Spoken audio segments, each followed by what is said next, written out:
man was walking one day, he came across a box. The box had the word sin right on the front of it. He didn't really think much about the box, so he walked right on by it. But then he stopped and he turned around and walked back to the box. He wasn't sure about it, so he walked around it and he examined it closely. He was curious, so he decided to put one of his feet inside the box. Then he looked all around and saw that no one was looking at him, so he put a second foot in the box. He shifted around a little bit to get comfortable. Then he breathed a sigh of satisfaction.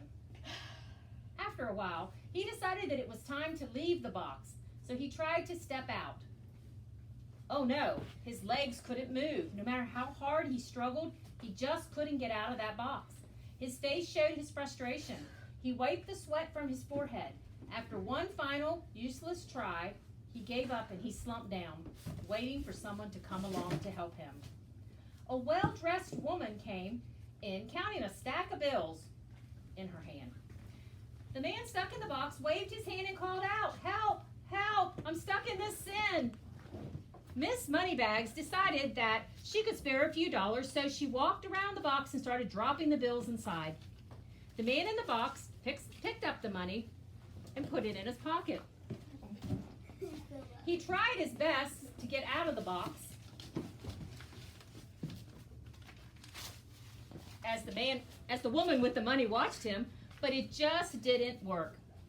He was still stuck. He frowned as he took the money out of his pocket and handed it back to Ms. Moneybags. Money could not get him out of sin. As Miss Moneybags walked out, Mr. Meditation came in.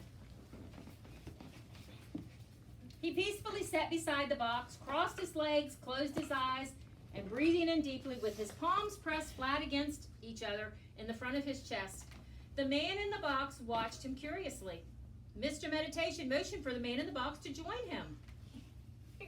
The man in the box watched how Mr. Meditation was sitting.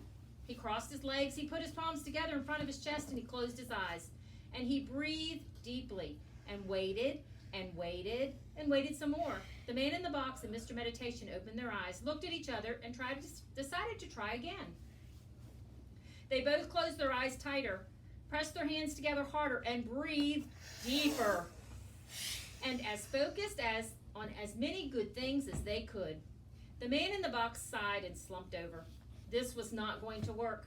Mr. Meditation shrugged his shoulders and stood up and walked away. Just then, Mr. Muscles walked in. He saw the man stuck in the box. The man in the box tried to get out and showed Mr. Muscle how stuck he really was. Mr. Muscles laughed and flexed his arms. And the man in the box, so that the man in the box could see how strong he was. He stretched his arms, he stretched his legs, he stretched his arms, he stretched his legs, and he grabbed a hold of the man and tried his absolute hardest to get him out. But it didn't work.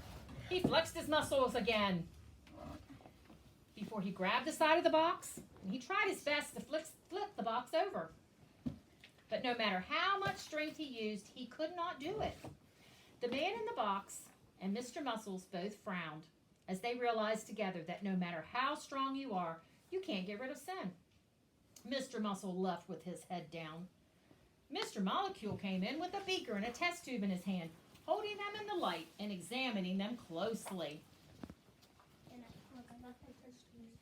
Holding them in a light and examining them closely. He noticed the man stuck in the box and smiled as he walked around the box. He thought that he knew exactly how to solve the problem. Mr. Molecule opened the test tube and he poured it into the beaker. He shook the beaker to mix the concoction, and the man in the box watched curiously, wondering what was going to happen now. Mr. Molecule got out one more test tube from his coat pocket and added it to the mix.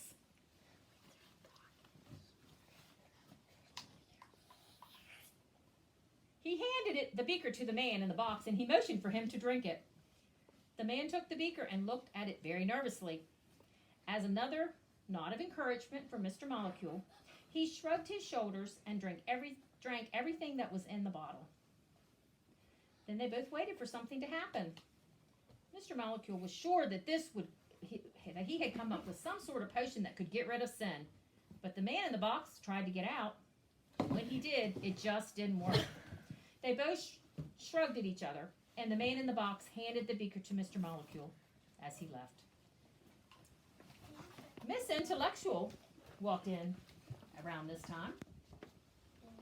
She was holding a book, and she stopped to look at the box. The man in the box explained to Miss Intellectual, that no matter what anyone tried, he couldn't get out of the box. Miss Intellectual motioned to the man in the box to calm down and told the man that he didn't even think that the box existed. Then she handed the man in the box the book that she was holding, and she told him to search for the actual truth. Miss Intellectual wanted the man in the box to open his mind and see that sin wasn't real, and that the box that he was stuck in was just a part of his imagination. Miss Intellectual patted the man in the box on the shoulder and walked off.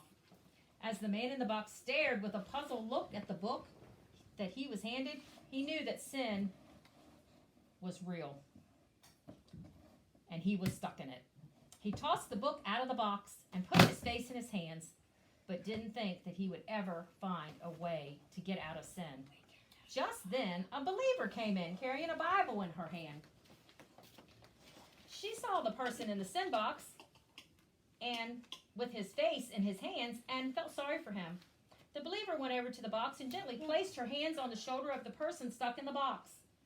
The person in the box looked up to see the kind eyes of the believer.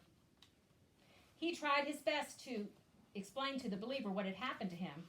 The believer nodded her head and even told the man in the box that she too had been stuck in sin before. The man in the box was amazed to hear this. The believer went on to explain to the man stuck in sin that the only way to get out of sin is through the sacrifice that Jesus made on the cross. He died to take away our sins and rose again to show that he had power over sin and death. The believer continued to explain that no matter how hard we try or how hard other people try, we can't get out of sin by our own power, thoughts, or things. We need to trust that Jesus' sacrifice is not only strong enough to release us from sin, but the only way to be free. The man in the sin box nodded his head. He knew that no matter how hard he tried or what he did, nothing worked to get him out. He wanted to trust Jesus. So the believer prayed with him.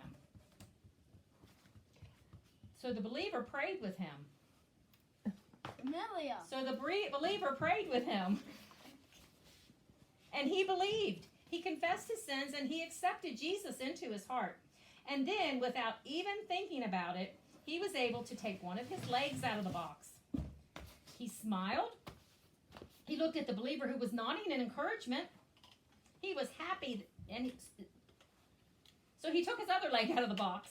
He was freed. He was so happy that he looked at the box that had trapped him, and he knew that he would never let it take a hold of him again. The believer handed him the Bible and began to answer questions that the man had as they walked away from the sin box. There are now two believers, and the sin box did not have its power over either of them.